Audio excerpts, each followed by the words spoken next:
Namo Buddhaya. It is quite easy to be patient and to be calm when the life goes smoothly. But where our real patience comes into test is in the middle of adversity. I know it is very difficult to practice patience for all of us. It is easier to say to be patient. It is easier to advise to be patient, but it is easy to talk about patience, but to practice this quality, it is really challenges for every one of us. So although it is difficult, although it is challenging, we have to practice this amazing quality that brings the happiness and the calmness and peace to our life.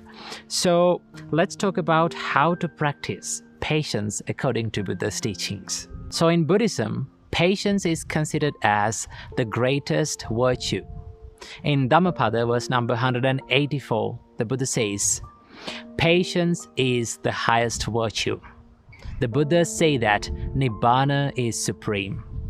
And the one who harms others is not a monk, and one who destroys others is not a monk.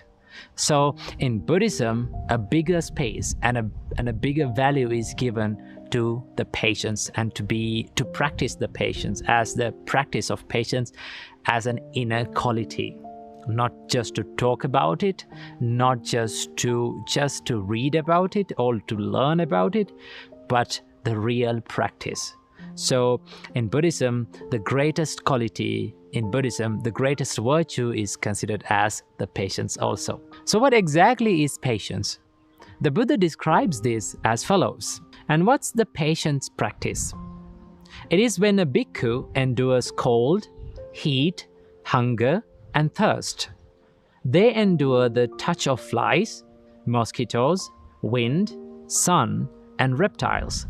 They endure rude and unwelcome criticism, and they put up with physical pain, sharp, severe, acute, and unpleasant, disagreeable, and life-threatening.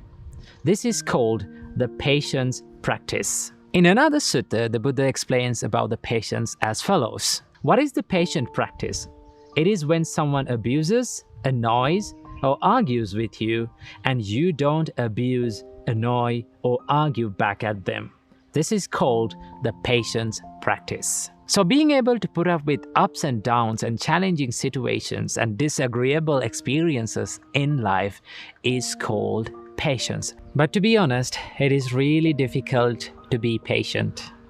Yes, it is difficult, it is going to be difficult, and it will be always difficult. It will never be easy, because that's the nature of all good practices in life. The Buddha said, what brings the happiness to your life? To practice such qualities is the most difficult thing that you have to do in your life. But although it is difficult, we all have to practice this amazing quality of being patient. Now, in Buddhism, being silent, tolerating, and enduring everything out of fear does not mean the real patience. In Buddhism, the real patience comes with a deeper meaning of life. When someone has a deeper meaning of his life, and when someone has knows the true nature of life, then it's very easy for that person to be patient and to practice the amazing quality of patience. Normally, when we tolerate and when we become silent, the reason why we become silent is because of the fear. Sometimes we have no choice to do anything, right? In that case, we become silent. But the Buddha says that is not the true patience. Someone can see such kind of a person and say, oh, he is patient. But that's not the true patience, because that person doesn't have the power.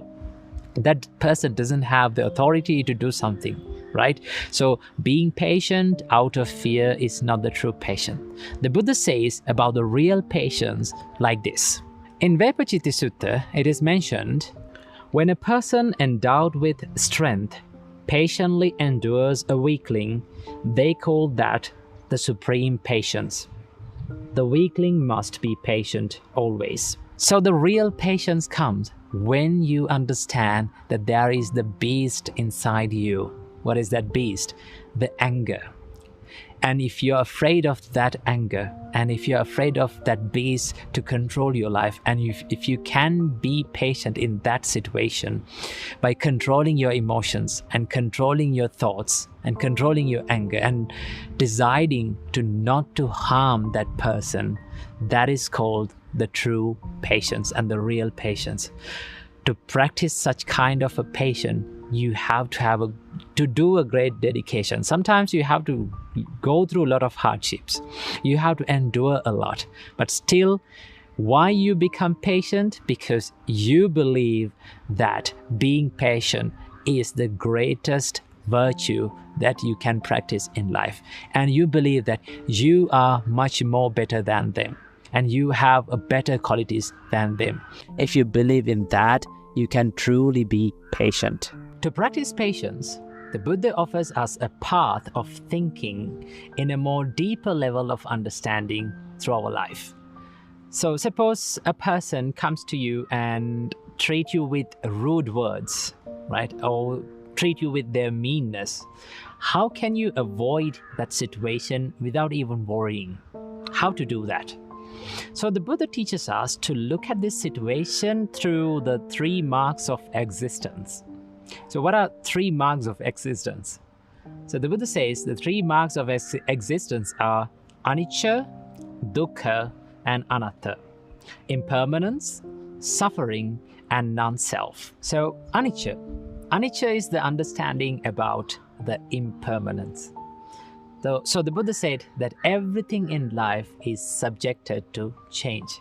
If you look at our life, there is nothing that we can hold on to and think and find that is not subjected to change. So once you understanding this intrinsic nature or the inherent nature of impermanence, it's very easy to let go of that anger and to be patient.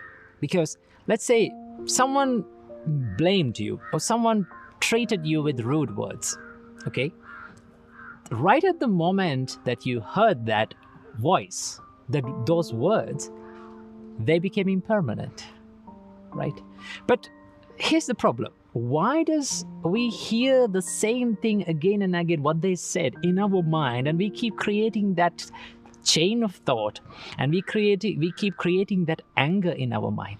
Because the mind has the nature to recreate everything that we heard or what we experienced. Okay, so we think that they abused me, they hurt me, and they treated me with these rude words, so I should not be treated like this. But in reality, those words had been impermanent now. They have been vanished. For an example, the words that you heard from me before, now everything has been vanished. They don't exist. That's the reality of life. But once you're understanding this true and intrinsic nature of impermanence, it's very easy to let go of the anger because you don't find anything to hold on to now. What is the word that we have to hold on to now in this moment to be angry? No, it has gone. So once you understand this true nature of impermanence, it's very easy to practice patience. And the second thing that we have to understand is dukkha. Dukkha often refers to as suffering. So the Buddha said that the pain and suffering is a part of our life. So you cannot remove that. We have to face that situation, okay? Because that is the nature of living. The nature of life is, it is always connected or characterized by the pain or suffering. This is not to worry about the pain or the suffering, but to see it as a part of life and accept it, learn to be with it, learn to deal with it. That is how we can understand the suffering. And the final thing that we have to realize and understanding is the nature of anatta.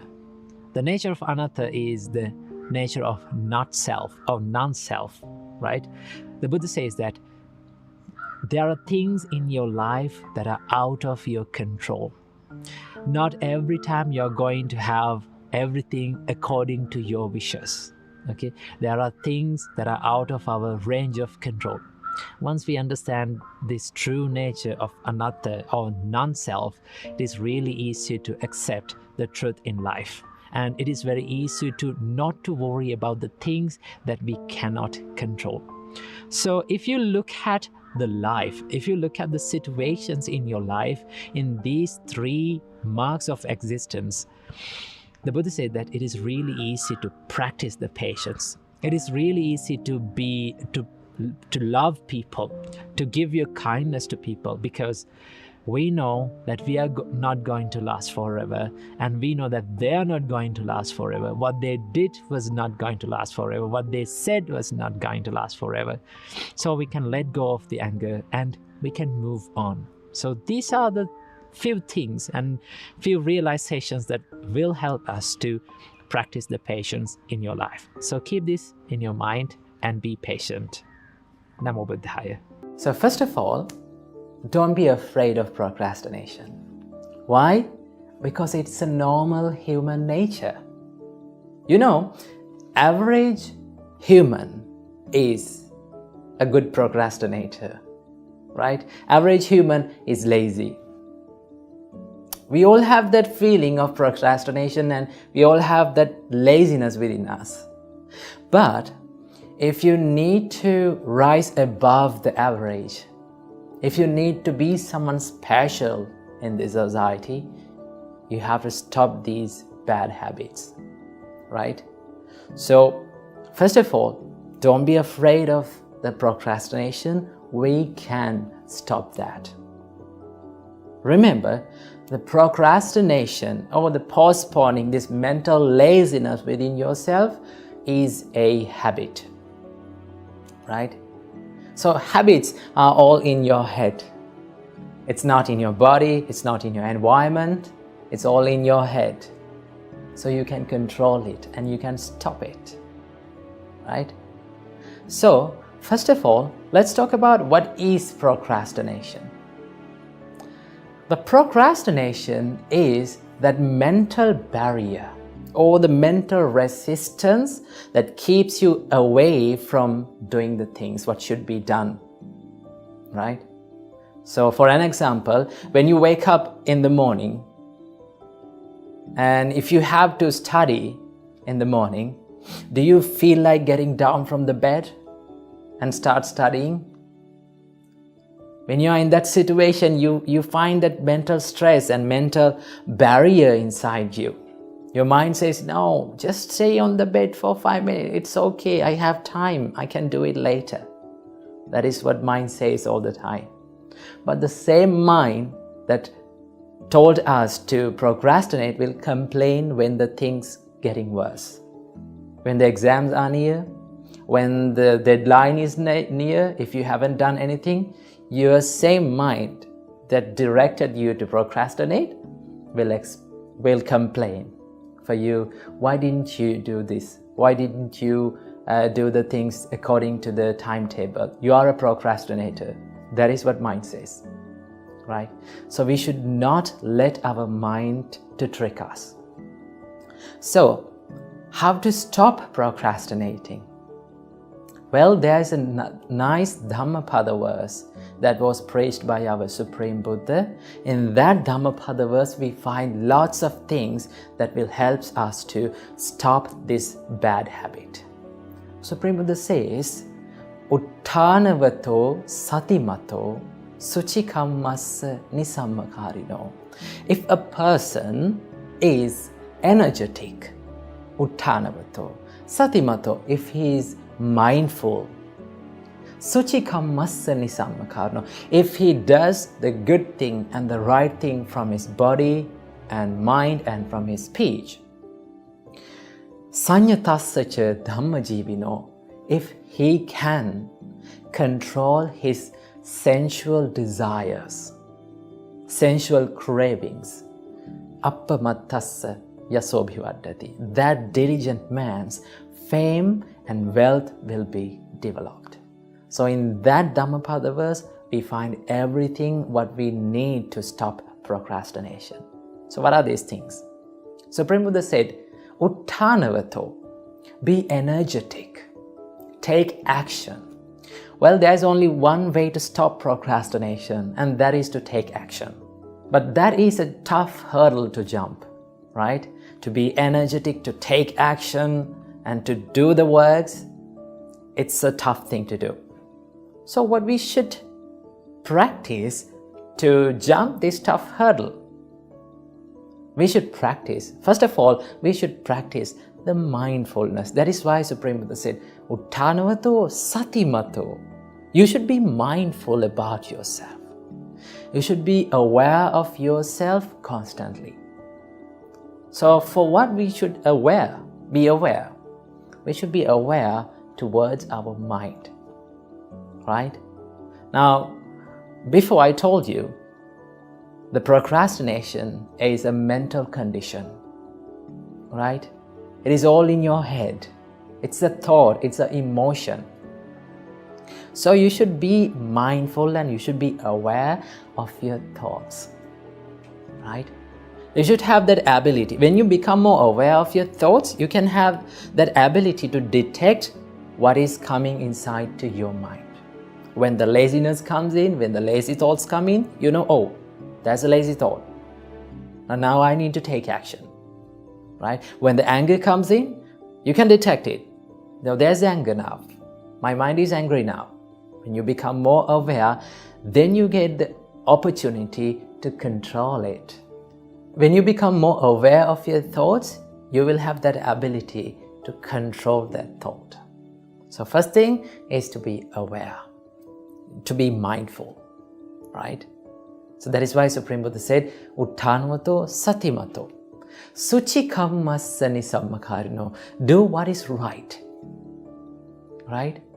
So when you're studying, if your mobile phone is next to you, right? After some time, you get that mobile phone and you scroll through social media. You scroll through the phone. So in that time, if you can ask from yourself, am I doing the right thing? Am I doing the good thing? Am I doing the thing that should be done? Then your mind answers, this is not what should I do. I should study, get back to study. Right? That is why Supreme Buddha said, always do what is right and do what should be done first. Right? After that, in the spare time, in the leisure time, you can have that experience. You can have that. You can enjoy yourself. Right? That is why Supreme Buddha said, Suchi kammassa nisammakarino. Sanyatassacha dhamma jivino.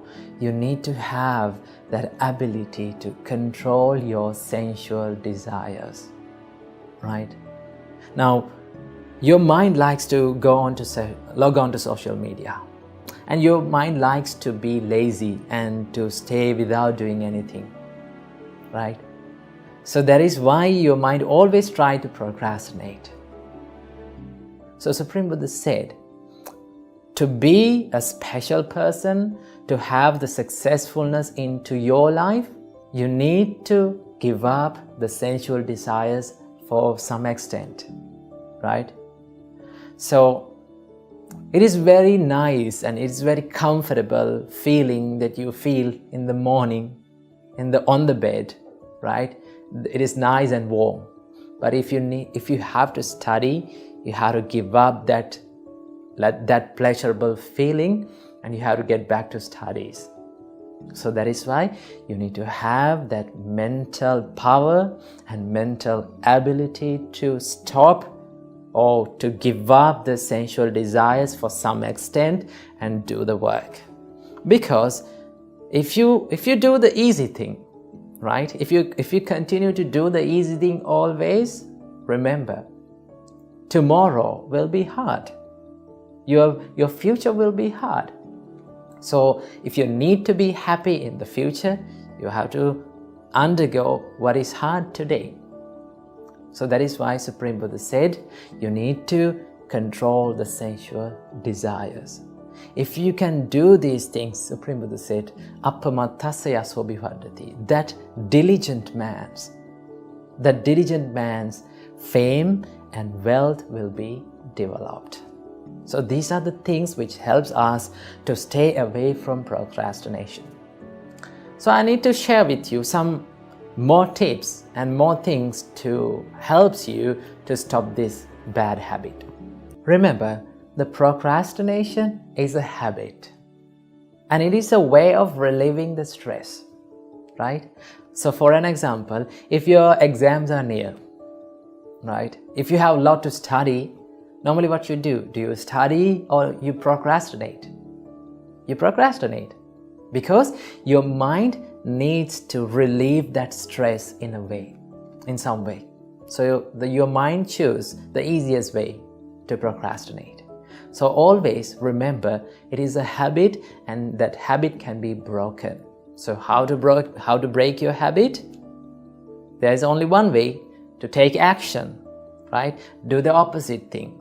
In the case of procrastination, you have to take action, right? So that is what you should be done. And also there's another thing. When you make the timetables, when you make the to-do lists, always make the to-do lists and the timetables that you can afford. Sometimes students, they make the timetables and to-do lists that they cannot afford those things, right? For an example, many of us make the timetables like this. I'm going to study for 1.5 hours. I'm going to study for 3 hours. But your mind is not ready for that. So what you have to do? You have to make achievable and realistic goals and timetables. Let's say like this. If you have to study for 5 minutes, would you be happy? Only for 5 minutes. Your mind also happy, and your mind tends to do that, right? So what you have to do, just if you cannot study for maybe 20 minutes, just make a timetable or a to-do list to study for 5 minutes. Tell your mind that I have to study only for 5 minutes. Just that, it's all, right? Then you have that motivation, and then you have that power to get up from the bed and get up from the place where you are and start studying. So what you have to do? Set the achievable goals in your timetables, right? You can start from 5 minutes, or if you cannot start from 5 minutes, just start from 1 minute. It's okay. If you cannot start from 5 minutes, just start from 1 minute. Who cares? It's okay. The reason that we have to set these achievable goals is because when we set these small goals, right, small tasks, in reality, we do more than that, right? Everyone can study more than 5 minutes. Everyone can study more than 1 minute. So in reality, you do more than that, right? And by the time, little by little, you can increase the amount of time that you are studying, right? So that is much better than postponing the works. That is much better than doing nothing. So always set the achievable tasks. And there's another one. Ask one of your friends or one of your parents to review what you have done at the end of the day. Then you will have that motivation, or you will have that power inside to do more and more, to impress your friends, maybe to impress your parents, right? Ask one of your friends or parents to review and check what you have done. And also, this is the main thing that you have to do. You need to change your mindset. Don't label yourself as a procrastinator.